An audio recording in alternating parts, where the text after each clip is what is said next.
अनुषा, आप खुश हो जाओ क्योंकि पीओके आ रहा है हमारे पास। और जुलाई से अक्टूबर के बीच में एक ये टाइम ब्रैकेट है जिस समय पूरी पॉसिबिलिटी है। इंटरनेट के बारे में बोला जाता है कि इंटरनेट बंद हो जाएगा, बैंक्स में भी इंटरनेट नहीं होगा एंड नॉर्मल जो जनता है वो भी इंटरनेट का यूज नहीं कर पाएंगे। 5 नवंबर से 15 नवंबर 2026 की डेट नोट करके रखो, ये होगा ही होगा। एक और बड़ा प्रेडिक्शन मैं आपको देने जा रही हूँ कि ये जो 5 नवंबर से 15 नवंबर 2026 के बीच का टाइम है, इस समय कोई बड़ा इन्वेस्टमेंट या कोई बड़ा नेता, कोई बड़ा सेलिब्रिटी इनके जेल जाने के जनवरी 2027 से अप्रैल 2027 इस बीच में जब मार्स रेट्रो होगा तो उस समय ईरान में जो खामनेई की सरकार चल रही है वहां पर उनका तख्ता पलट होगा। तो बेसिकली हम ये कह सकते हैं कि आगे आने वाला समय इतना कुछ अच्छा नहीं दिख रहा है ईरान में, है ही नहीं। बिल्कुल नहीं, किसी के लिए भी नहीं है। अभी 2026 जो है, अगले साल 2027 से भारत की स्थिति देखना और खराब होगी। पंजाब इलेक्शंस की बात करें, आपको क्या लगता है इस बार सरकार बदलेगी कि वही रहेगी? ग्रहों की दशा क्या बता रही है? जो भूकंप हो गए, बाढ़ हो गए, ये क्या चांसेस लग रहे हैं आने वाले महीनों में? अनुषा, जब भी जुपिटर का वीनस के ऊपर से गोचर होगा ना, तो उस समय नेचुरल कैलेमिटीज, ये सारी चीजें देखने के लिए इस समय 2030 की अगर मैं बात करूं, मैं आपसे 2030 में कह रही हूँ कि वॉर के बिल्कुल एक्सट्रीम कंडीशन बनेगी। उस समय बिल्कुल जो महाभारत के समय कंडीशंस थी वो बन गई। Hello ma'am, welcome to the podcast. कैसे हैं आप? Thank you Anusha, yeah I am good. काफ़ी एक्साइटेड हूँ आज के पॉडकास्ट के लिए, क्योंकि हमने ऑफ कैमरा जब बात करी थी, आपने बताया कि आपके पास काफ़ी प्रिडिक्शंस हैं, हर मंथ वाइज प्रिडिक्शन है कि इंडिया में क्या होगा, देश विदेश में क्या होगा, एंड मोदी जी की प्रिडिक्शंस हैं आपके पास। एंड 2026 थोड़ा अनसर्टेनिटी के दौर से गुजर रहा है, जैसे कि पॉलिटिक्स में पार्टी का बदलाव हो रहा है, बहुत सारी चीज़ें हैं, वॉर चल रही है, ग्लोबल टेंशन चल रही है। सो हम इन सब चीज़ों को कवर करेंगे। मैम प्रिडिक्शन वाइज बताएंगे कि क्या क्या होने वाला है, अच्छा रहने वाला है आने वाला जो महीने हैं, या बुरा रहने वाला है। मैम स्टार्टिंग में करना चाहती हूँ ईरान से। हम सभी को पता है कि क्या ग्लोबल टेंशन चल रही है, वॉर्स चल रही है, लोगों को बहुत उत्सुकता है ये जानने की कि एस्ट्रोलॉजर्स क्या सोच रहे हैं कि ईरान में क्या होने वाला है, क्या भविष्यवाणी है ईरान की। ईरान की देखो, अगर अनुषा कुंडली की बात करें तो कर्क लगन की कुंडली है और सैटर्न जो है वो रेट्रो हो रहे हैं जुलाई में। अब ये बड़ी क्रिटिकल कंडीशन बन रही है। अभी हम ना वॉर से हट करके देखना आप क्या चीजें ईरान के संग होने जा रही हैं। जब जब सैटर्न रेट्रो होंगे तो रेट्रो होने पर वो 8th हाउस को देख रहे होंगे ईरान के, ठीक है। और 8th हाउस क्या होता है, इससे ये पता चल रहा है कि वॉर लंबी जाने वाली है, लॉन्जिविटी का होता है, वॉर लंबी जाएगी। दूसरा, यहाँ पर जो सबसे इंपॉर्टेंट चीज है वो है हिडन एनिमीज। अभी तक सब ना ध्यान ही नहीं गया है किसी का कि 8th हाउस यहाँ पर दृष्टि जाएगी जब सैटर्न की, तो हिडन एनिमीज जो हैं इसके ईरान के, वो कहाँ से निकल करके आएंगे। अभी मैं एक आर्टिकल पढ़ रही थी ईरान के बारे में, तो उसमें बताया था कि जो पहले जो लास्ट राजा थे ईरान के, उनको देश निकाला दिया गया था और उनका नाम था मोहम्मद रजा पहलवी, ठीक है। उनको देश निकाला दिया गया तो उनका जो बड़ा बेटा था उसने अमेरिका में जाकर के एक संगठन बनाया, एजिटेशन कहीं पे भी होता था ईरान के अगेंस्ट, तो वो वहाँ पर बहुत एक्टिव हो गया और उसका भी बर्थ डेट दे रखी थी, बर्थ डिटेल्स दिए हुए थे 31 अक्टूबर 1960 और उसकी कुंडली बन रही थी धनु राशि की, धनु लग्न उसका बन रहा था। तो आप ये सोचो, ये जो इसके चांसेस है ना, अब जैसे ही सैटर्न रेट्रो होंगे जुलाई में, इन जो हिडन एनिमी ये था जिसकी तरफ किसी का दिमाग ही नहीं है, सब अमेरिका कब अटैक करेगा, अमेरिका कब अटैक करेगा, वही चल रहा है। तो ये आएगा जून 2026 से जून 2027 के बीच में, ये वापस ईरान आएगा और वहां पर, और बहुत मैं इसको और क्लियर कर दूं आपको डेट, तो जनवरी 2027 से अप्रैल 2027 इस बीच में जब मार्स रेट्रो होगा, मार्स क्या है, करेज, भाई वापस आने के लिए उस कंट्री में करेज चाहिए। युद्ध, एग्रेशन, कॉन्फ्लिक्ट, जिस समय मार्स रेट्रो होता है ना, ये सारी चीजें एक्टिवेट हो जाती हैं। और जब ये पहलवी आएंगे वापस ईरान में, इस ब्रैकेट में आप ध्यान देना, इस ब्रैकेट पर जरूर कोई ना कोई ऐसा इवेंट होगा और उस समय ईरान में जो खामनेई की सरकार चल रही है वहां पर उनका तख्ता पलट होगा। काफी बड़ी प्रेडिक्शन दे रहे हैं आप जी। अभी तक सब वॉर में ही लगे पड़े हैं, वॉर तो चलेगी, ये वॉर अभी नहीं रुकने वाली है, वॉर 2033 तक चलनी ही है। अच्छा। 2030 में तो मैं आगे भी आपको बताऊंगी, जैसे जैसे हमारा आगे पॉडकास्ट बढ़ेगा, 2030 में बहुत क्रिटिकल कंडीशन में पहुंचेगा, लेकिन 2033 तक ऐसे ही चलेगा, क्योंकि जुपिटर जो है वो अतिचारी हैं, और जब तक जुपिटर अतिचारी रहेंगे तब तक ये कंडीशन चलेंगी ही चलेंगी। मैम, जैसे आपने बताया कि 8वें घर पर दृष्टि पड़ रही है एंड कुछ हिडन एनिमीज ईरान के निकल कर बाहर आएंगे, तो क्या हम कह सकते हैं कुछ हिडन कुछ कंट्रीज भी ऐसी हैं जो ईरान पे दुश्मनी मोल लेगी आने वाले समय में? हो सकता है, क्योंकि जो अभी तक नहीं लाइमलाइट में थे कि ये ईरान से दुश्मनी रख रहे हैं, वो लोग भी उस समय एक्टिवेट हो जाएंगे। लेकिन ये बहुत पर्टिकुलर मैंने इस पे रिसर्च करी है कि ये उस समय तख्ता पलटी का खामनेई सरकार जाएगी, एक नई आइडियोलॉजी जो है ना वो 2029 तक ईरान में हो जाएगी। वैसे ईरान के लोग, कुछ वीडियोस ऐसी वायरल थी जो खामेनेई को पसंद नहीं करते हैं, लेकिन इंडिया में अलग ही चल रहा था, जो उसको सपोर्ट कर रहे थे। सो मैम, जब हम ईरान की बात करते हैं, यूएसए टर्म एक आई जाता है, आपसे जानना चाहती हूँ क्या चांसेस लग रहे हैं कि यूएसए हमला करेगा ईरान पर? कब तक लग रहा है कि ये इसी समय में आप समझ लो 2026 से 27 के बीच में, और सबसे ज्यादा ये चलता ही रहेगा छुटपुट। अमेरिका शांत तो बैठने वाला है नहीं, तो इनका अटैक चलता ही रहेगा। लेकिन जो मेजर जो चेंज आएंगे अदर देन वॉर, क्योंकि वॉर तो लंबी चलनी है, कभी कोई कंट्री आगे आनी है, कभी कोई आनी है। इस समय इनकी इकोनॉमिक कंडीशन इतनी डाउन हो चुकी है ईरान की, तभी तो इस समय शांति है, नहीं तो कैसे शांति रहेगी। लेकिन एक चीज और है कि देखो, जब जुपिटर कर्क राशि में है ना, और इनकी लग्न भी कर्क राशि है, कर्क लगन है ईरान का, तो जब जुपिटर का गोचर वहां होगा ना, तो इनका जो ऑयल प्रोडक्शन है वो तो बढ़ेगा, थोड़ी सी इकोनॉमी इनकी स्टेबिलिटी की तरफ आएगी।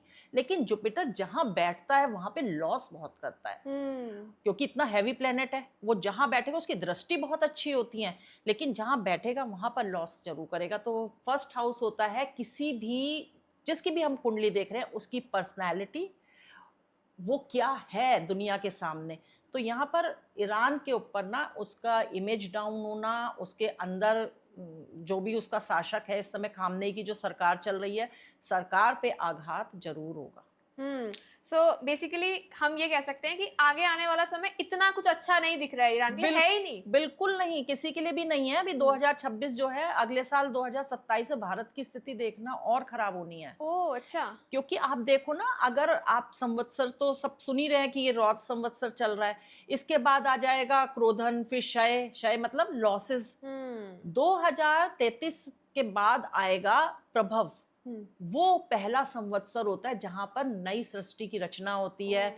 सारी चीजें ब्रह्मा जी नई सृष्टि की रचना करेंगे और सब चीजें नई नई बनेंगी। तो तब तक तो ये सारे लॉसेस, और देखो कहना बहुत बड़ी चीज हो जाएगी, बट पॉपुलेशन लॉस बहुत होगा। ओह, ये कब दिख रहा है मैम? किस अभी देखो, इस साल सितंबर में बहुत इसकी, जब जुलाई में ये सैटर्न रेट्रो होंगे, उसके बाद जो कंडीशंस बनेंगी, फिर देखो उस बीच में वो भी आ जाएंगे, ग्रहण भी आएंगे 2। हालांकि वो इंडिया में नहीं है, बट इफेक्ट तो होगा ना। तो वो जो टाइम ब्रैकेट आ रहा है, उस समय बहुत ज़्यादा पॉपुलेशन लॉस का आ रहा है। बाकी 2033 तक तो काफ़ी पॉपुलेशन लॉस हो चुकेगा। इस पर हम आएंगे, क्योंकि काफ़ी सारे मेरे को सवाल मैम से जानने हैं, मैम की प्रेडिक्शंस। मैम, जिस तरीके से आप बता रहे हैं, काफ़ी इंटरेस्ट आ रहा है जानने में कि और आगे क्या होगा। जैसे अभी हमने इंडिया की बात करी, आप कह रहे हैं इतना अच्छा नहीं रहने वाला है इंडिया के लिए भी अगला साल। जैसे अगर हम इस साल की बात करें, तो अगर हम पॉलिटिक्स में आए, तो अभी यूपी के इलेक्शंस होंगे जैसे। सो मैं आपसे जानना चाहती हूँ, आपको क्या दिख रहा है, यूपी में किसकी सरकार आएगी? योगी जी।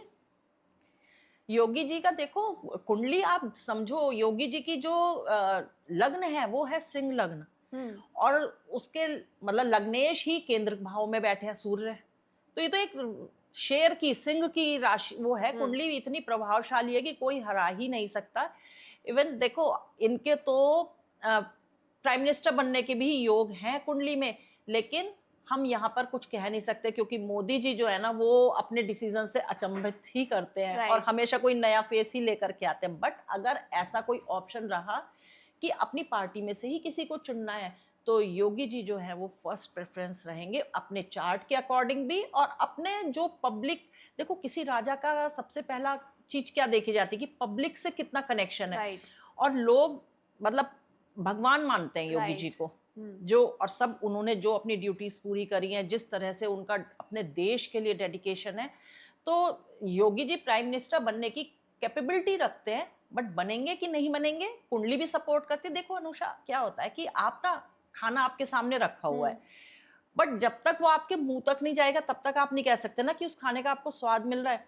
तो प्राइम मिनिस्टर का पद योगी जी के लिए है, बट वो उन्हें मिलेगा कि नहीं मिलेगा ये पार्टी का डिसीजन हो जाएगा। राइट। सो जैसे आपने कहा कि यूपी में योगी जी की ही सरकार आएगी, मैं कुछ पॉडकास्ट देख रही थी, कुछ प्रेडिक्शंस देख रही थी, तो उन्होंने कहा कि कोई इस बार योग नहीं है, योगी जी नहीं आएंगे इस बार। तो मैं आपसे जानना चाहती हूँ, आपने उनकी कुंडली में क्या योग देखे कि आपको लग रहा है कि दोबारा सरकार तो उन्हीं की आनी है?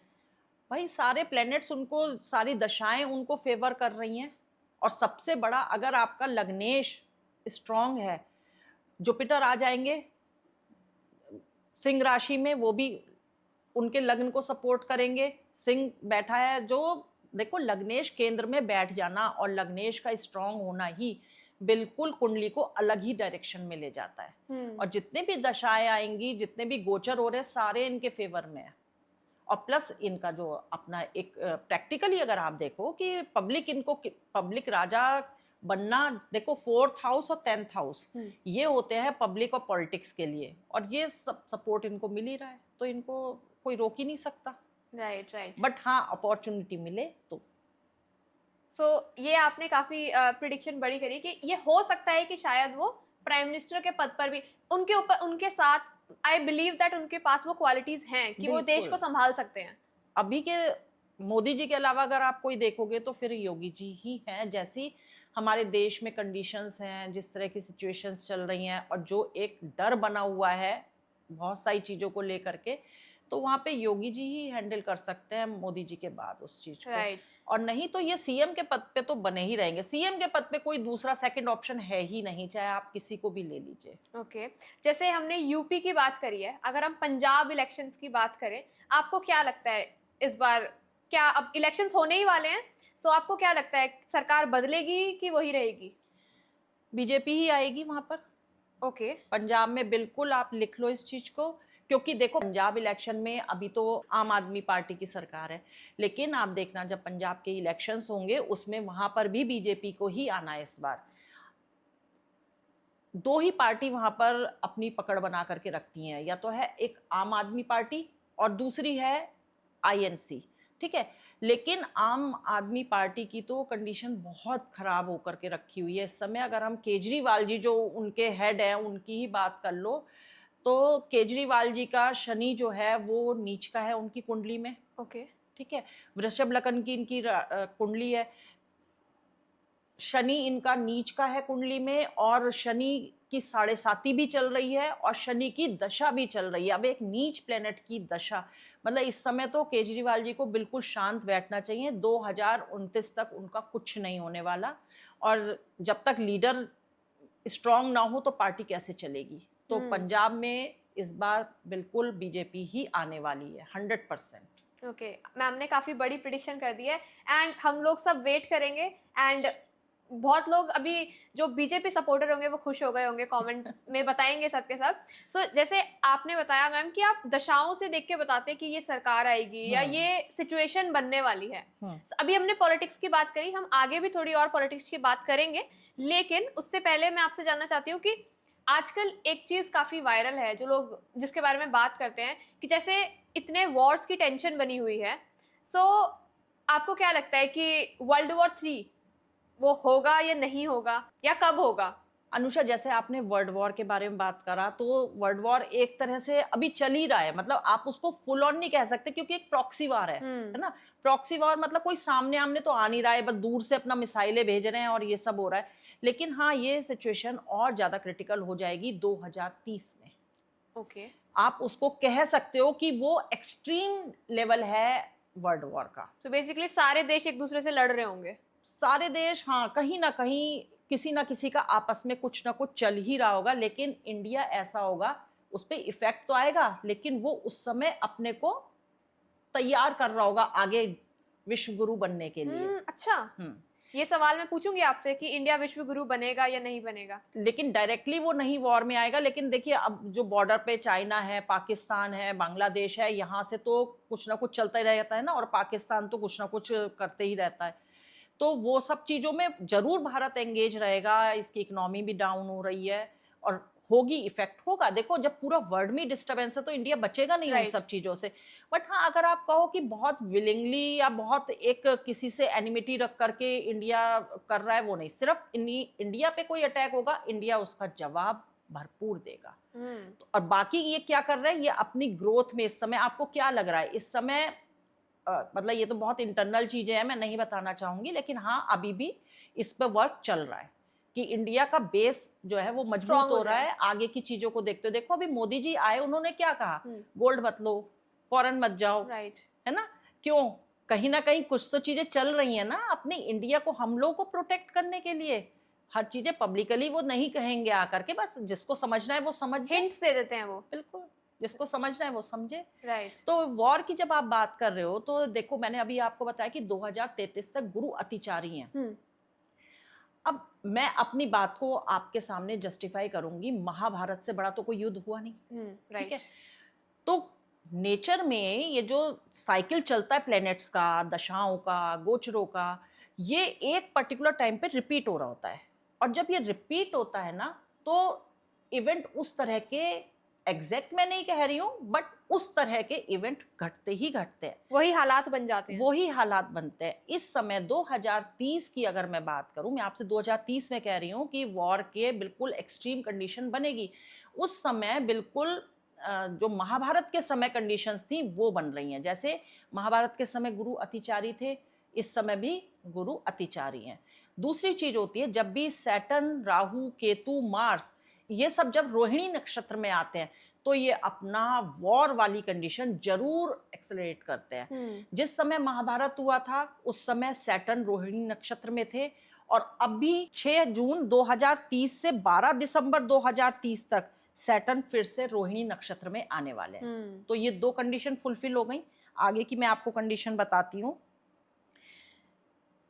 उस समय मार्स जो है जब केतु के नक्षत्र में आता है, मार्स केतु के नक्षत्र में आना मतलब कहीं ना कहीं लड़ाई, झगड़े, कॉन्फ्लिक्ट्स, ये सब बढ़ाने ही है। तो ये महाभारत के समय भी मार्स जो है वो मघा नक्षत्र में आया था। मघा नक्षत्र है केतु का नक्षत्र, और इस समय 23 सितंबर से मिड अक्टूबर तक मार्स फिर से मघा नक्षत्र में आएगा 2030 में।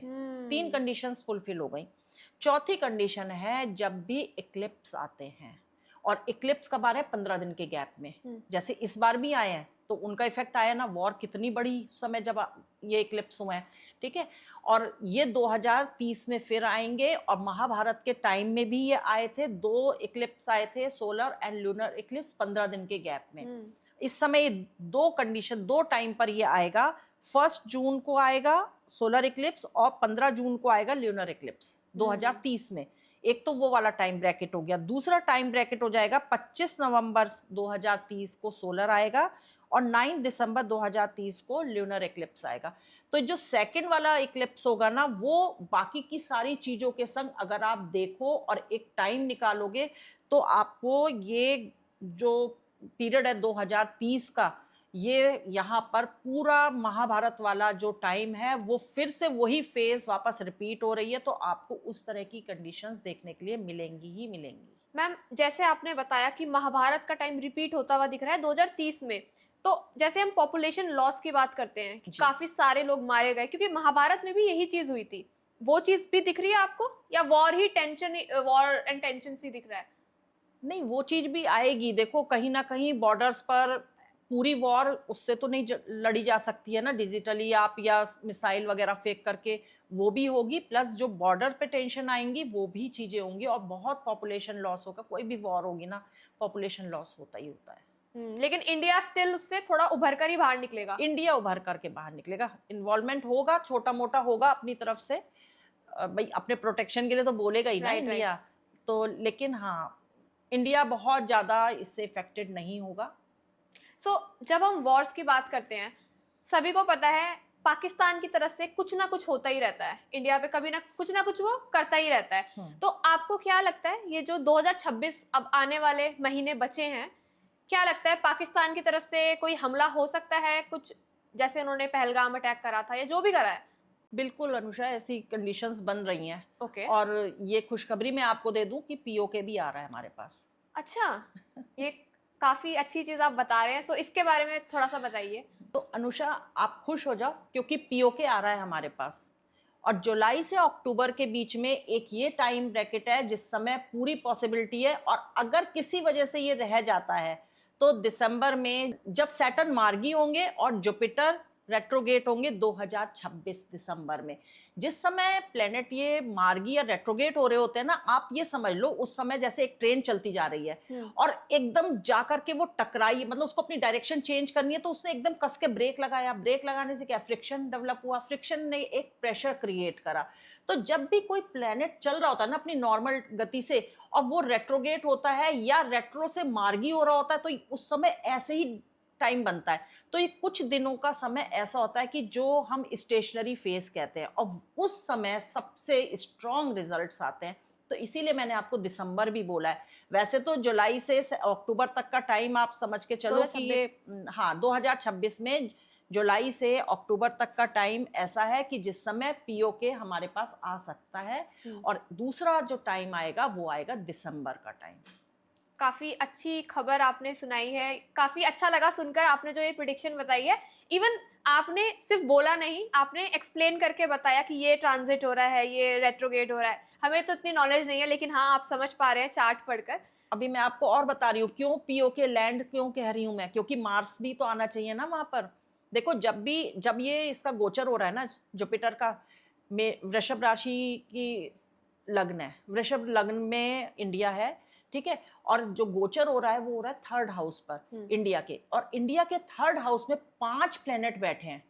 और मैंने अभी क्या बताया आपको कि जुपिटर जब जिस हाउस में आकर के बैठेगा वहां पर एक प्रेशर क्रिएट करेगा।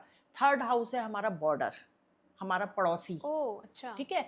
अब यहाँ सैटर्न बैठे हैं 12 नंबर राशि में, मीन राशि में, 11th हाउस में। वहां से सैटर्न की दृष्टि आ रही है, और सैटर्न जुपिटर जो है 7th हाउस को, जो हमारे एनिमी का घर होता है, और वहां पर राशि है 8 नंबर, मतलब मंगल की ही दशा चल रही है।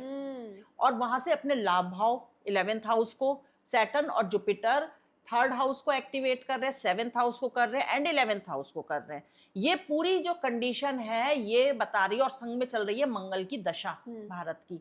तो मंगल की दशा क्या होता है, मंगल क्या है, लैंड, एनिमी, करेज, वॉर। तो यहां पर पाकिस्तान की तरफ से इनिशिएट होगा। अच्छा। लेकिन उसको अंजाम क्या मिलेगा कि उनसे पीओके हम वापस लेंगे। ओके। अब मैं आपको पाकिस्तान का ही बता दूं कि देखो ये पाकिस्तान में ये कंडीशन आ रही है, जो मैंने आपको ये बताया है गोचर, पाकिस्तान में क्या हाल चल रहा है, क्योंकि ऐसा नहीं है ना, वहां पर भी तो वीक होना चाहिए, तभी तो वो चीजें हमारे पास आएंगी। राइट। तो पाकिस्तान की जो कुंडली बन रही है वो मेष लग्न की बन रही है। वहां जो एक्टिवेट हो रहा है 4th हाउस हो रहा है, जुपिटर आ रहा है 4th हाउस में। वहां पर 4th हाउस में 5 प्लेनेट बैठे हैं, जो हमारे 3rd हाउस में है, पाकिस्तान के 4th हाउस में। बड़े मजे की बात बता रही हूँ आपको, उस समय देखो नेहरू जी, शास्त्री जी, सब लोग एस्ट्रोलॉजी पे विश्वास करते थे। जो ये हमारा 15 अगस्त रखा गया है ना, 15 अगस्त 1947 की जो हमारी कुंडली बनी है, वो सारी ज्योतिषियों से गणना करके बनी है। अच्छा। अब उस समय ये नहीं हो सकता था कि आप डिले कर पाओ बहुत चीजों को, लेकिन आप थोड़ा सा टाइम, लग्न चेंज करवा सकते थे, थोड़ा सा टाइम इधर उधर करके। पाकिस्तान ने तो उन चीजों पर ध्यान दिया नहीं। हमारी कुंडली में जो हमारी वृषभ लग्न की कुंडली बनी है उसके 3rd हाउस में आ गया, वो ठीक है। इसीलिए आप देखो ना, हमेशा भारत परेशान है, कभी बांग्लादेश से, कभी चाइना से, कभी नेपाल से, कभी पाकिस्तान से तो परमानेंटली। तो हमें हमेशा बॉर्डर से टेंशन रहेगी, लेकिन हमारे देश में उतनी कॉन्फ्लिक्ट्स नहीं रहेंगे। राइट। पाकिस्तान में आप देखो ना, जो इंटरनल पॉलिटिक्स है वहां पे प्रॉब्लम है, क्योंकि 4th हाउस में 5 प्लैनेट्स बैठे हुए हैं। जब इतने सारे प्लैनेट किसी एक हाउस में बैठते हैं ना, तो वो उसके ऊपर बहुत प्रेशर डाल के उसको वीक कर देते हैं। ओके, एंड 4th हाउस किस चीज का होता है? अपने घर का, ओके। मानसिक शांति। हम्म। तो इसीलिए 4th हाउस में जो पाकिस्तान का जब एक्टिवेट होगा, तो इनकी इंटरनल पॉलिटिक्स जो है वो वहां पर एक्टिवेट हो जाएगी। 4th हाउस में जुपिटर बैठ करके 4th, 8th, 10 और 12th हाउस को एक्टिवेट करेगा। मैंने पहले बताया कि 4th एंड 10th हाउस जो है वो हम पॉलिटिक्स के लिए देखते हैं, ठीक है। और 8th हाउस और 12th हाउस जो है वो isolation, detachment. 12th house jail का भी होता है, देश छोड़ने का भी होता है। तो यहाँ पर फिर से मैं बता रही हूँ, एक बड़ा प्रेडिक्शन आपको दे रही हूँ कि इस दौरान जो ये मैंने आपको बताया कि जुपिटर का जो गोचर होगा वो अक्टूबर तक, और जो दिसंबर में प्लैनेट्स मार्गी और रेट्रो होंगे, उस टाइम पीरियड में पाकिस्तान का तख्ता पलट होगा। बिल्कुल वो सिचुएशन बन रही, तख्ता पलट हो, वहां का जो प्राइम मिनिस्टर है या तो सेना उसके ऊपर कब्जा कर ले, ठीक है, उसको जेल में डाल दे, या वो देश छोड़ के भाग जाए। क्योंकि आप देखो दशा चलेगी शुक्र की, और शुक्र कहाँ है बेचारा, दबा पड़ा है वो, अच्छा। नीच का हो रहा है और पाप कर्त्री है, 4th हाउस में ही है। सूर्य और शनि दोनों के बीच में फंसा हुआ है, बहुत ज्यादा खराब कंडीशन है ये। इस तरह की घटना वहां पर होगी। इंटरनल पॉलिटिक्स जो है वो अपने देश को ही खा जाएगी। तो जब अपना ही देश कमजोर होगा तो बाहर से आकर के कोई कुछ भी ले जा सकता है। और इतनी हालत के बाद भी वो कोई ना कोई हमला करेगा ही करेगा इंडिया पर। हाँ, करेंगे, क्योंकि वो उनकी आदत है। ओके, लेकिन ये चीज अच्छी होगी कि पीओके हमारा हो जाएगा। पीओके हमारा होगा। जी, काफी अच्छी प्रेडिक्शन करी है आपने, सुनकर काफी अच्छा लगा। एंड अब आगे भी आपकी प्रेडिक्शंस जाननी है। सो जब हम पॉलिटिक्स की बात करते हैं, जैसे आपने कहा कि वहाँ तख्ता पलट हो जाएगा या आर्मी गवर्नमेंट को हटा देगी। सो मैम, जैसे हम इंडिया की जब हम बात करें, बंगाल में इलेक्शंस हुए, हम सभी जानते हैं बीजेपी जीत गई। अब मैंने कुछ पॉडकास्ट देखे थे, कुछ वीडियोस आ रही थी, उनमें बोला जा रहा था कि ममता बनर्जी दोबारा सरकार में आएगी। आपकी क्या प्रेडिक्शंस हैं? इम्पॉसिबल हो चुका ममता जी का, जितने राजयोग थे खत्म हो गए। अब उनके जुपिटर की दशा चेंज होने पर राजयोग उनके सारे खत्म, अब कोई चांस नहीं है। मेष लग्न की इनकी कुंडली है, 8th और 12th हाउस एक्टिवेट हो रहा है। वहां पर ये क्या करता है, डिटैच करता है, आइसोलेशन देता है। किसी बड़ी बीमारी का भी चांसेस है कि इनको बड़ी बीमारी के चांसेस मिले, डिप्रेशन वाली फीलिंग है, और आइसोलेशन तो कंफर्म है। तो ममता जी तो अब नहीं आने वाली हैं, बल्कि मैं अगर आप मुझसे ये पूछती ना कि अब जो सरकार बनी है उसका क्या, तो मुझे मजा हाँ, आता। वो भी मुझे जानना है। हाँ, राइट। सो बताइए, क्या ये सरकार का क्या आगे फ्यूचर दिख रहा है आपको बंगाल में? इनका भी टेन्योर बहुत जल्दी खत्म होगा। अच्छा जी, ओ, ये तो काफी समथिंग न्यू था। कैसे, मतलब क्या? मैं बिल्कुल लॉजिक आपको दे रही हूँ। देखो 9 मई को ओथ ली गई है, मैंने उस समय की कुंडली बनाई थी, प्रश्न कुंडली, ओके। 9 मई की। वहां पर मार्स और सैटर्न जो है वो कंजंक्शन में थे। ये सबको ही पता है कि उस समय कहा जा रहा था कि बिल्कुल कुछ ब्लास्ट होने वाला, और हुआ भी कि जब मार्स और सैटर्न कंजंक्शन में होते हैं तो कुछ अप्रिय घटनाएं होती ही हैं। उस समय इन्होंने ओथ ली थी, और ये हमारा सूत्र कहता है एस्ट्रोलॉजी का कि जब मार्स और सैटर्न कंजंक्शन में होते हैं, जब ये गोचर में एक दूसरे की राशि में आ जाते हैं, मान लो मार्स आ गया सैटर्न की राशि में, सैटर्न आ गया मार्स की राशि में, कोई भी एक कंडीशन बनेगी, उस समय जो सिचुएशन है वो बहुत गड़बड़ हो जाती हैं। और ये जो शुभेंदु अधिकारी जी थे, इन्होंने 9 जून को ये लिया था ओथ, और ये कंडीशन इनकी 3 जून 2027 तब ये कंडीशन आ रही है। सैटर्न जो है वो मार्स के राशि में ट्रांजिट करेंगे। सैटर्न का वो राशि परिवर्तन होगा ना, तो सैटर्न जो है वो मार्स की राशि में आ जाएंगे, मतलब मेष राशि में आ जाएंगे। उस समय इनका टेन्योर जाएगा, और अंदर ही अंदर पार्टी में बहुत ज्यादा कॉन्फ्लिक्ट्स शुरू हो जाएंगे। सो टेन्योर जाएगा से क्या मतलब? कोई और, क्या आपको लग रहा है कोई और अब उनका सीएम बनेगा? जी, ओके, ठीक है। मैंने आपको क्या बताया कि 2027 भारत के लिए आसान नहीं है। तो ये सारी चीजें, यही सब चीजें मिलकर के बता रही है ना कि भारत के लिए क्या प्रॉब्लम आने वाली है। तो देशों में विघटन या वहां की सरकार गिरना, रहेगी बीजेपी ही रहेगी वहां, लेकिन इनके लिए प्रॉब्लम आ जाए क्योंकि इनकी जो ओथ हुई है वो सही उसमें नहीं हुई है। ओके, सो आपने उसी टाइम प्रश्न कुंडली बना ली थी जी। एंड आपने फ्यूचर देख लिया था कि ये दिख रहा है। ओके, लेकिन अभी जो 1 साल का समय जो आप कह रहे हैं कि 1 साल तक रहेगा, उसमें क्या लगता है पसंद करा जाएगा और क्या सिचुएशन लग रही है बंगाल की? थोड़ा सा देखिए, वहां पर इसका ममता बनर्जी की सरकार का जो इतना पकड़ थी, तो वहां पर कुछ ना कुछ प्रॉब्लम इनके लिए क्रिएट कर ही जाएंगी। ओके। तो उतना आसान इनका सफर नहीं है, बट हाँ ये 1 साल तो सक्सेसफुली निकाल के ले जाएंगे। उसके बाद जैसे ही सैटर्न की राशि परिवर्तन होगा, वहां पर इनके लिए प्रॉब्लम्स खड़ी हो जाएंगी और इनका टेन्योर आप समझ लो लगभग खत्म ही है वहां पर। काफी ये न्यू प्रेडिक्शन थी मेरे लिए भी, मुझे अभी नहीं। तक मैंने सारी न्यू प्रिडिक्शन ही दी हैं जी आपको, जी जी जी कोई जी। भी रिपीटेड नहीं है। राइट। ओके, सो अभी जैसे हम प्रिडिक्शंस की ही बात कर रहे हैं, एक और चीज मैम मैं आपसे जानना चाहती हूँ, गोल्ड के प्राइजेस आसमान छू रहे हैं एंड समझ नहीं आ रहे, कुछ कुछ प्रिडिक्शंस आ रही है कि हाँ कम भी हो जाएगा प्राइस, कुछ बोल रहे हैं कि बढ़ेगा। आपसे जानना चाहती हूँ, आपको क्या लगता है गोल्ड के प्राइसेस अब बढ़ेंगे? देखो, अभी जब ये जुपिटर चल रहे हैं वो पुनर्वसु नक्षत्र में चल रहे हैं। पुनर्वसु जैसे नाम से ही बता रहा है, रिबिल्ड एनर्जी है ना। अभी पीछे क्या हुआ, गोल्ड में काफी बहुत अच्छा राइस आया था, फिर एकदम डाउनफॉल आया, एकदम गिर गया। अब पुनर्वसु नक्षत्र क्या करेगा, उसको रिबिल्ड करेगा, वापस से उसको लेकर के आएगा। तो अभी प्राइसेस फिर से बढ़े हैं गोल्ड के। और जब ये जुपिटर का गोचर होगा ना कर्क राशि, जब जुपिटर आएंगे अपनी उच्च राशि में कर्क राशि में, उस समय ये पुनर्वसु नक्षत्र में ही अपना राशि परिवर्तन कर रहे हैं। और जो 16 दिन रहेंगे, पहले 16 दिन, उस समय जुपिटर, बहुत इंटरेस्टिंग बात है कि अपनी नॉर्मल गति पर रहेंगे, अतिचारी नहीं होंगे। इस समय ये अपना पूरा रिजल्ट देंगे। इस समय, इससे आप समझ लेना कि जून 18 तक गोल्ड के रेट अच्छे खासे आपको बढ़ते हुए दिखेंगे। 2 लाख क्रॉस कर जाए तो वो भी कोई बड़ी बात नहीं है। 2 लाख क्रॉस, अभी 160 कुछ समथिंग चल रहा है। राइट। 2 लाख क्रॉस करने की पूरी पॉसिबिलिटी है। देखो, जुपिटर अतिचारी का मतलब क्या है, पहले मैं ये बता दूं आपको। जुपिटर ना किसी भी एक राशि में 12 से 13 महीने रहते हैं, ठीक है। अब जब ये अतिचारी होते हैं तो क्या होता है कि ये अभी 2025 से 2026 में ये 4 बार राशि परिवर्तन कर रहे हैं। मतलब एक राशि में कितना रह रहे हैं, मुश्किल से 3 महीने। अब जो जुपिटर अपना इतना अच्छा रिजल्ट देने आ रहे थे, देते हैं जुपिटर, जहां जाएंगे वहां पे अच्छा रिजल्ट देंगे। अब वो एक टीचर आया, पढ़ा करके निकल गया, तो वो कुछ ना बच्चों को समझ आया, ना बच्चों को कुछ मिला। तो वहां, यहाँ पर ये कंडीशन हो रही है कि जुपिटर के जो रिजल्ट आने चाहिए ना, वो आ नहीं रहे। तो इसीलिए मैंने आपको ये 16 दिन का टाइम बताया है कि पुनर्वसु नक्षत्र में है, रिबिल्ड एनर्जी वहां पे काम कर रही है, अतिचारी भी नहीं है उस समय।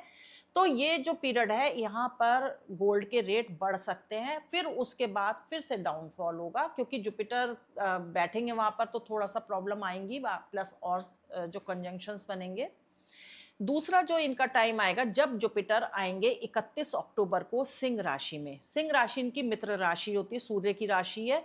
सूर्य की राशि में बैठ करके, तो ये जो रिजल्ट नहीं अभी आ पाए थे, वो आपको सूर्य की राशि में आने के बाद मिल जाएगा। और सबसे बेस्ट जो गोल्ड के प्राइस आएंगे वो ईयर एंड में नवंबर दिसंबर में आपको आते दिखेंगे। अच्छा, उस समय तो आप कहो कि 3 लाख भी अगर ये क्रॉस कर जाए तो बहुत, तो शॉक नहीं होना है, शॉक नहीं होना है। तो इसलिए ना, अभी परचेस करने का टाइम नहीं है। जब और 16 दिन निकल जाने दीजिए, 18 जून के बाद आप उस समय परचेस करिए गोल्ड डाउन होगा, लेकिन हाँ मोदी जी कह रहे हैं कि अभी परचेस नहीं करना है। तो उस चीज को हम ध्यान रखेंगे, क्योंकि वो जो भी चीज गाइडलाइंस हमको दे रहे हैं वो हमारी सेफ्टी सिक्योरिटी के लिए ही दे रहे हैं। तो मान लो अगर किसी को बहुत ज्यादा करना है, मतलब मेरा कहने का मतलब यह है कि आप ये प्रेडिक्शन सुन के कि गोल्ड इतना रेट पहुंच जाएगा, तो एक पैनिक बाइंग मत करना। काफी लोग तो मैम वेट कर रहे हैं कि कब सोने का प्राइस दोबारा से 1 लाख अराउंड हो जाए, तब जाके हम खरीदें। नहीं खरीदना चाहिए। और अभी इतना तो 1 लाख तो नहीं जाने वाला है, इतना डाउन नहीं जाएगा, बल्कि ये धीरे धीरे बढ़ेगा। और मैं बताऊं अनुषा, जिनकी गोल्ड ना, देखो ऐसा चीज है कि जो जब तक बहुत बहुत ज्यादा से ज्यादा आपकी इमरजेंसी ना हो जाए ना, तब तक आपको गोल्ड ना बेचना चाहिए, ना गिरवी रखना चाहिए। क्योंकि जुपिटर क्या है कि आपकी ग्रोथ, आपकी फैमिली, आपके बच्चे, सबको कनेक्ट कर रहा होता है। तो जब आप गोल्ड के संग कुछ भी इस तरह की चीजें करते हो ना, कि सेल करना या गिरवी रखना, तो आपकी लाइफ में बहुत डिस्टरबेंस आ जाता है। गोल्ड जुपिटर से कनेक्टेड है? जुपिटर का ही है गोल्ड, ओके ओके। जुपिटर की ही धातु है। ओके, सो गोल्ड के साथ हम कुछ भी करेंगे तो वो जुपिटर से हमारा कनेक्शन बन। जी, जुपिटर अगर कुंडली में वीक हुआ तो बहुत सारी प्रॉब्लम्स आ जाती हैं। ग्रोथ हो गई, फैमिली हो गई, मैरिज हो गई, चाइल्ड हो गया, बच्चों से रिलेटेड प्रॉब्लम, चाइल्ड बर्थ की प्रॉब्लम, ये सारी ये सारी जुपिटर से ही कनेक्टेड होती है। तो जहां आपने सोना बेचा या गिरवी रखा, चोरी भी होता है ना, तो जब जो आपका खोएगा सोना या चोरी होगा, उस समय आप किसी भी एस्ट्रोलॉजर से चेक करवाना, आपका जुपिटर जो है वो कहीं ना कहीं एफ्लिक्टेड हो रहे होंगे। ओके, तभी ये निशानी है। कौन सा प्लेनेट आपका वीक हो रहा है, ये आपको आपकी जो नेचर में आपके संग चीजें हो रही हैं ना, आप उससे ही पता कर सकते हो, अगर थोड़ी सी भी आपको एस्ट्रोलॉजी की नॉलेज है तो। Right right. जैसे आपने बताया कि गोल्ड के प्राइसेस बढ़ेंगे एंड बेसिकली प्रिडिक्शन से हम ये जान सकते हैं कि आने वाला जो समय है वो क्या होने वाला है। एक और चीज मैं आपसे जानना चाहती हूँ, एक प्रिडिक्शन काफी टाइम से वायरल है जो मैं आपसे जानना चाहती हूँ कि आपको दिख रहा है ग्रहों को देखकर ये होगा या नहीं होगा। इंटरनेट के बारे में बोला जाता है कि इंटरनेट बंद हो जाएगा, बैंक्स में भी इंटरनेट नहीं होगा एंड नॉर्मल जो जनता है वो भी इंटरनेट का यूज नहीं कर पाएंगे कुछ समय के लिए। तो कितनी सच्चाई है मैम इस बात में? 5 नवंबर से 15 नवंबर 2026 की डेट नोट करके रख लो, ये होगा ही होगा। बैंकिंग सर्वर, इंटरनेट, सैटेलाइट, ये सारी चीजें आप देखना बंद होंगी ही होंगी, चाहे थोड़ी देर के लिए हो या ज्यादा इनमें प्रॉब्लम आए। मैम ये इंडिया में होगा, पूरे ग्लोबली, पूरे वर्ल्ड में होगा? ग्लोबली। ओह अच्छा, काफी बड़ी प्रिडिक्शन है। सो इसका बेसिस क्या है? आपने क्या देखा कि पूरे वर्ल्ड की कुंडली में क्या आ रहा है कि ये चीजें होंगी? इस टाइम पीरियड में 4 प्लेनेट रेट्रोगेट हो रहे हैं, और जब भी प्लेनेट रेट्रोगेट होते हैं ना, वो कोई अच्छा आपको इफेक्ट नहीं दे रहे, बल्कि जो पीछे रह गई थी चीजें वही वापस देने के लिए आए हैं। यहाँ पर अगर हम देखें तो सैटर्न, वीनस, मरकरी, 3 प्लेनेट तो ये रेट्रोगेट हो रहे हैं, और ऐसा बहुत कम योग बनते हैं कि एक ही टाइम में इतने सारे प्लेनेट एक संग रेट्रोगेट हो रहे हैं। और चौथा है राहु, राहु तो रेट्रोगेट ही चलते हैं। तो 4 प्लेनेट जो रेट्रोगेट होंगे उसका इफेक्ट ये देखने के लिए मिलेगा। आपने जो इंटरनेट की बात करी, बैंकिंग की है, इस समय ना कोई इंडिया का इंपॉर्टेंट डॉक्यूमेंट भी लीक होने के चांसेस हैं। मरकरी रेट्रोगेट हो रहा है, जब भी इंटरनेट से रिलेटेड प्रॉब्लम आएगी, बैंकिंग सेक्टर से आएगी, वो सारी आपकी डॉक्यूमेंट से रिलेटेड आएगी, सब मरकरी रेट्रोगेट होने पर होती है। आप देखना, आप ये खुद चेक करना, ये तो बहुत बड़ी बात मैं आपको बता रही हूँ। जिस समय मरकरी रेट्रोगेट होता है ना, आपका फोन कई बार हैंग नहीं हो जाता? हाँ। आपका सिस्टम चलते चलते, लैपटॉप या पीसी चलते चलते आपका एकदम बंद हो जाए, आपको क्या है यार, ये क्यों, क्या हो गया इसमें, फिर से आप उसको रीस्टार्ट करते हो। ये जिस समय मरकरी रेट्रोगेट होगा उस समय ये चीजें होंगी। उस समय में, उस पीरियड में अगर आपने कोई एयर फ्लाइट टिकट बुक करे हैं, ट्रेन टिकट बुक करे हैं, अनुषा आप खुद चेक कर लेना, हाथ कंगन को आरसी किया, पढ़े लिखे को फारसी किया, आप खुद करके देखो इस चीज को।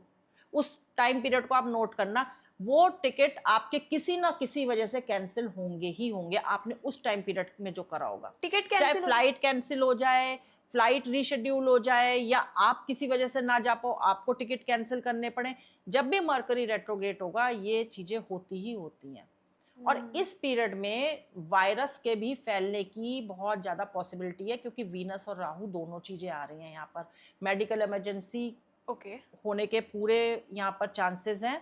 शेयर मार्केट में पैनिक सेलिंग होगी। सो मैम आपने जैसे वायरस कहा अभी, आपको लगता है कि कोरोना जैसे हालात दोबारा से बनते हुए दिख रहे हैं, कोई पेंडेमिक आने के चांसेस हैं?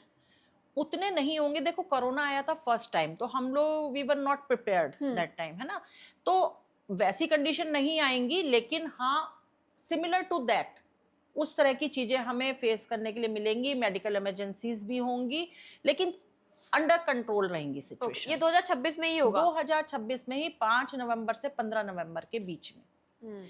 इस समय देखना, कोई देश के या इंटरनेशनल किसी भी बैंक के बैंक्रप्सी की भी खबर आएगी इसी टाइम पीरियड में, क्योंकि मरकरी क्या है, वो बैंक से भी रिलेट कर रहा है, तो मरकरी का यहाँ पर बहुत बड़ा रोल है।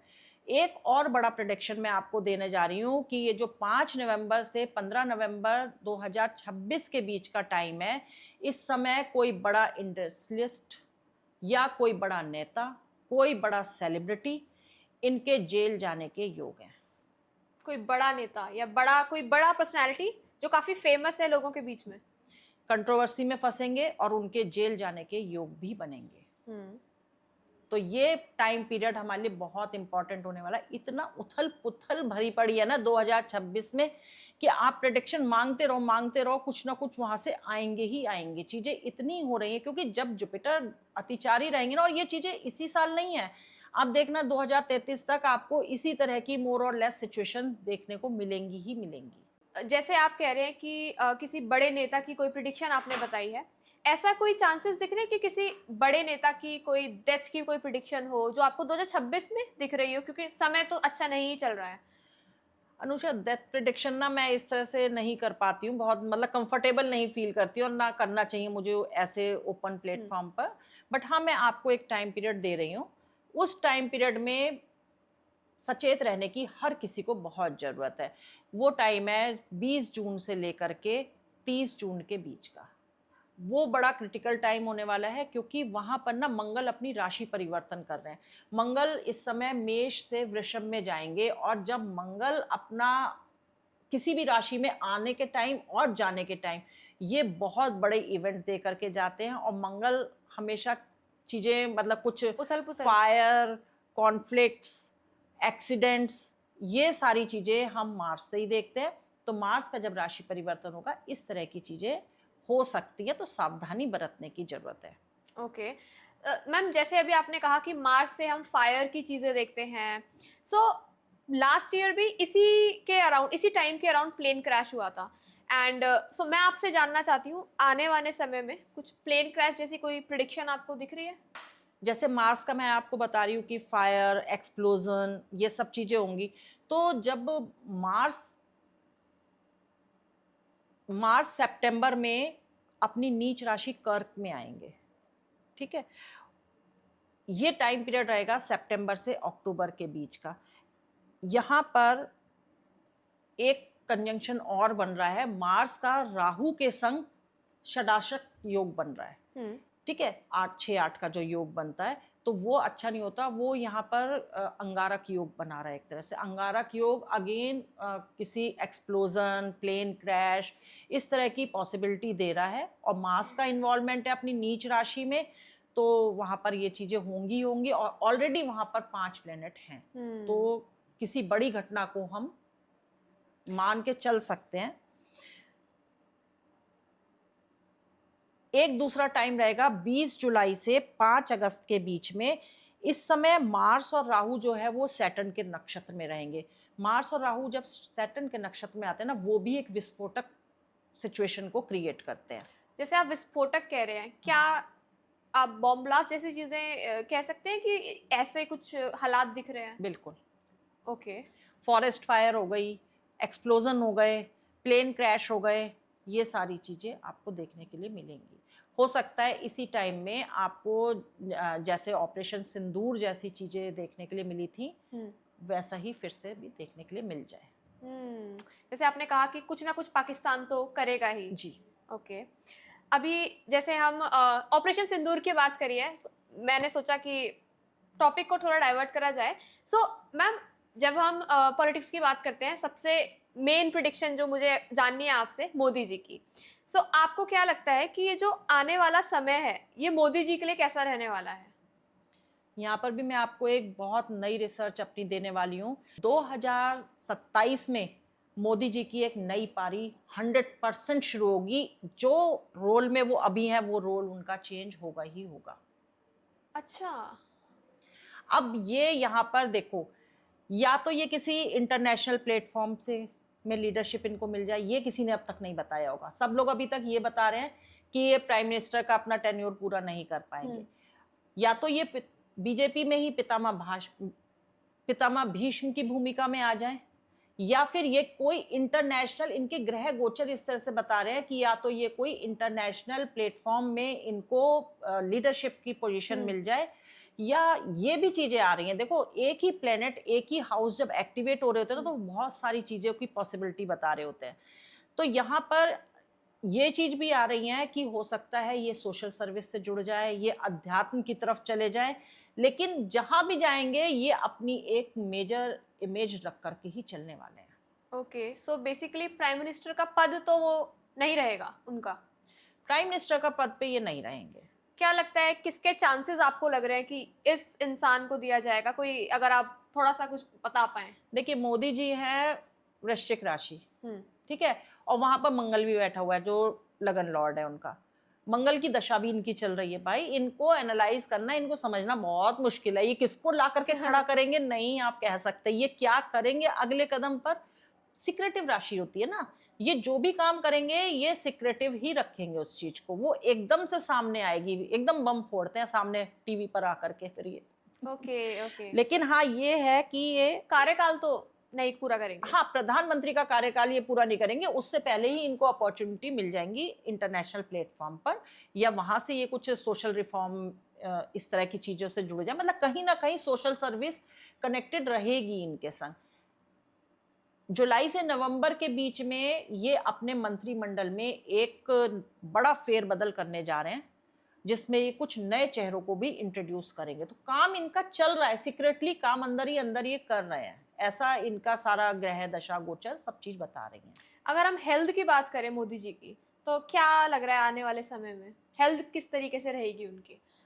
हेल्थ अभी थोड़ा सा इनके ऊपर प्रेशर बना हुआ है, हेल्थ का भी और देश की सिक्योरिटी को लेकर के भी थोड़ा सा भी ये प्रेशर में है। और हेल्थ वाइज अगर मैं न्यूमरोलॉजी से भी आपको अनुषा यहाँ पर ऐड करके बताऊँ, क्योंकि जितनी भी मोडेलिटी है ना ऑकल्ट साइंस की, वो सब एक ही चीज कह रही होती है। हाँ कनेक्टेड है, तो बहुत सारे दर्शक ना इसको कनेक्ट कर पाएंगे, क्योंकि न्यूमरोलॉजी तो बहुत लोगों को पता है, एस्ट्रोलॉजी तो इतनी डेप्थ में जो एस्ट्रोलॉजी समझता वही समझ पाएगा। 17 सितंबर का इनका बर्थ है, तो अगर आप इनका पर्सनल ईयर निकालोगे ना इस बार, तो इनका पर्सनल ईयर चल रहा है 9। और 9 जो है वो कुछ हेल्थ इश्यूज और एक पूरा एपिसाइकिल पूरा हो रहा होता है 1 से लेकर के 9 तक का। तो जो चीजें है ना वो यहाँ पर खत्म हो रही हैं। अब इनका जो 2027 में आएगा पर्सनल ईयर, वो आएगा 1। 1 जो है वो इनको बिल्कुल चेंज डिफरेंट उसमें ले जाएगा, बहुत एनर्जी से काम करेंगे। बस जो हेल्थ इश्यूज है वो अभी इनके इसी साल तक है, बाकी उसके बाद ये सही चलेगा इनका। ओके ओके ठीक है। थोड़ा एज वाइज भी छोटी मोटी चीजें लगी रहती हैं, बट हाँ अभी मेजर ऐसा कुछ डिफिकल्टी नहीं है। अभी तो ये कुछ ना कुछ चीजें प्रॉब्लम ये फेस कर रहे होंगे। जैसे हम पॉलिटिक्स की बात कर रहे हैं, हम सभी जानते हैं सोशल मीडिया पर एक पार्टी है कॉकरोच जनता पार्टी, अभी अभी आई है, 20 मिलियन से ज्यादा फॉलोअर्स हो गए हैं। एंड मतलब रातों रात बोलते हैं ना, जो पॉपुलैरिटी मिलती है वो मिल गई है। एंड लोग मैम भेड़ की तरह फॉलो कर रहे हैं, बस फॉलो कर रहे हैं। आपसे जानना चाहती हूँ कि क्या ये कैसे आई, क्या आपके व्यूज हैं एंड लाइक क्या प्रिडिक्शन है कॉकरोच जनता पार्टी को लेके? देखो ये जो चीज जब एग्जिस्टेंस में आती है ना, जब कुछ अनोखी सी चीज, अनएक्सपेक्टेड सी चीज, और जहां पर सोशल मीडिया भी इन्वॉल्व हो, तो वहां देखो इस तरह की जब भी घटनाएं होंगी ना, तो शनि राहु केतु मंगल, इन्हीं की कोई ना कोई चीजें चल रही होती हैं जब ये आता है। ये पार्टी बनी थी 16 मई को। 16 मई को केतु अपने नक्षत्र में थे, राहु अपने नक्षत्र में, शनि अपने नक्षत्र में, और मंगल जो है वो केतु के नक्षत्र में। तो ये सारी चीजें जो बन रही थी ना, वो ऐसी बन रही थी कि यहाँ पर कुछ इस तरह की चीजें आनी थी जो सोशल मीडिया हो। अब कॉकरोच नाम क्यों रखा गया, बड़ा इंटरेस्टिंग है।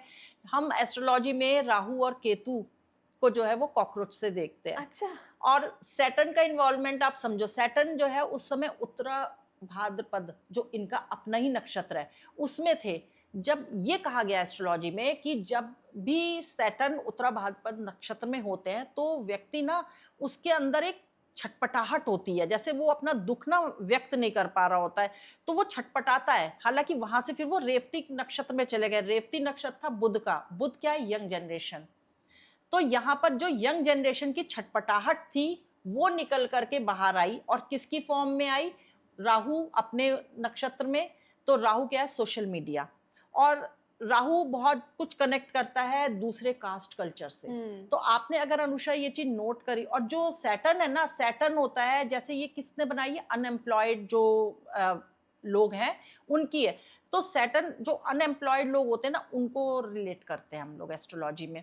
तो ये देखो सारी चीजें मिलकर के, क्योंकि ये ग्रह बड़े स्ट्रांग हो गए, जब अपने नक्षत्र में आ जाता है ना कोई भी प्लेनेट, और जब ये मेलेफिक प्लेनेट स्पेशली जब ये आते हैं तो ये बहुत स्ट्रांग हो जाते हैं, और कुछ इसी तरह की चीजें ये मिलकर के कुछ सामने आती हैं। अब आपने अगर नोटिस करा होगा कि रातों रात इनके मिलियंस में फॉलोअर्स हुए, लेकिन क्या आपने ये चेक करा कि जो फॉलोअर्स है उसमें 60% पाकिस्तानी है? या मैंने ये नोटिस करा, मैंने देखा था and I was shocked. Rahu, मैंने क्या बताया आपको पहले, राहु, दूसरा कास्ट कल्चर। इंडिया में तो इंस्टा पे बैन ही है, ये इंस्टा पे बैन हो गया ये, ठीक है। तो बहुत इंडिया में तो इसको नहीं सपोर्ट मिलने वाला है, बहुत इसकी सस्टेनेंस नहीं है, जितनी बनी थी है जितनी जल्दी, उतनी जल्दी धाराशायी भी इसको होना ही है। काफी लोग कह रहे हैं कि एक प्रॉपर एक पार्टी, दमदार पार्टी बनकर सामने ना आ जाए। ऐसी अभी तो पॉसिबिलिटी नहीं दिख रही है। ओके, ठीक है। सो मैम, पॉलिटिक्स की हमने बात करी, आपने काफी अच्छे से एक्सप्लेन कर कर बताया क्या क्या होने वाला है। अब मैं आपसे मैम जानना चाहती हूँ कि जब हम नेचुरल कैलामिटीज की बात करते हैं, ग्रहों की दशा क्या बता रही है? जो भूकंप हो गए, बाढ़ हो गए, ये क्या चांसेस लग रहे हैं आने वाले महीनों में? अनुषा, जब भी जुपिटर का वीनस के ऊपर से गोचर होगा ना, तो उस समय नेचुरल कैलेमिटीज या पॉलिटिकल असैसिनेशन, ये सारी चीजें देखने के लिए हमें मिलती ही मिलती हैं। अब देखो, जुपिटर जल तत्व की राशि में, कर्क राशि क्या है, जल तत्व की राशि, सैटर्न मीन राशि में है, वो भी जल तत्व की राशि। तो बहुत क्लियर है कि जो भी प्रॉब्लम्स आएंगी वो पानी से रिलेटेड आएंगी।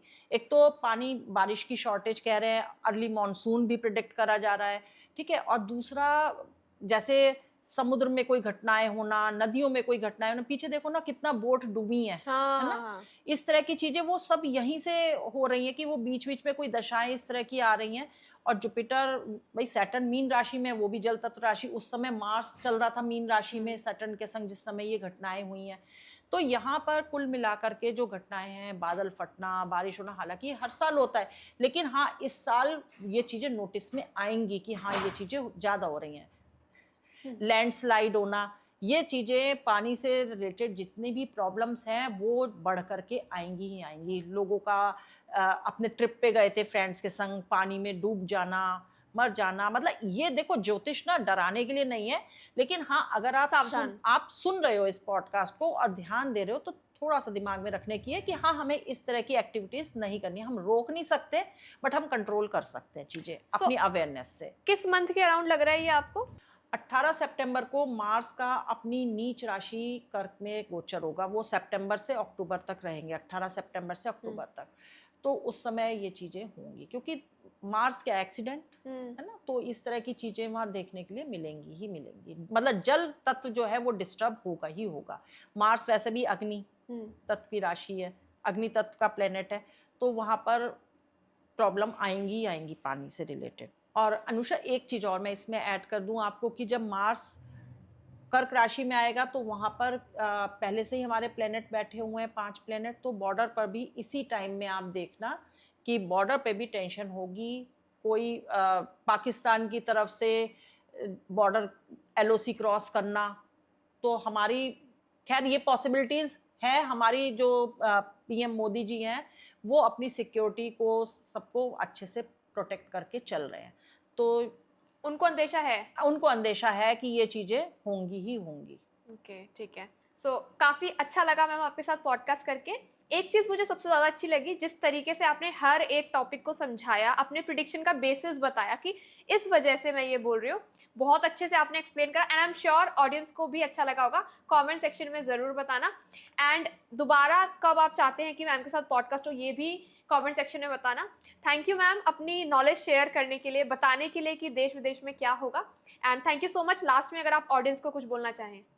Thank you so much Anusha, बहुत अच्छा एक्सपीरियंस मेरा आपके साथ रहा। बल्कि मैं दर्शकों को कहना चाहूँगी कि देखिए, प्रेडिक्शन है, एस्ट्रोलॉजी है, कोई भी साइंस 100% नहीं होती। कहीं अच्छी चीज़ें भी होती है, खराब भी होती हैं, कहीं प्रेडिक्शन सक्सेसफुल भी होते हैं और फेल भी होते हैं। बट ये सब आपको डराने के लिए नहीं है एस्ट्रोलॉजी, ये सिर्फ आपको अवेयर करने के लिए है। तो be aware and stay safe. Thank you ma'am, thank you so much.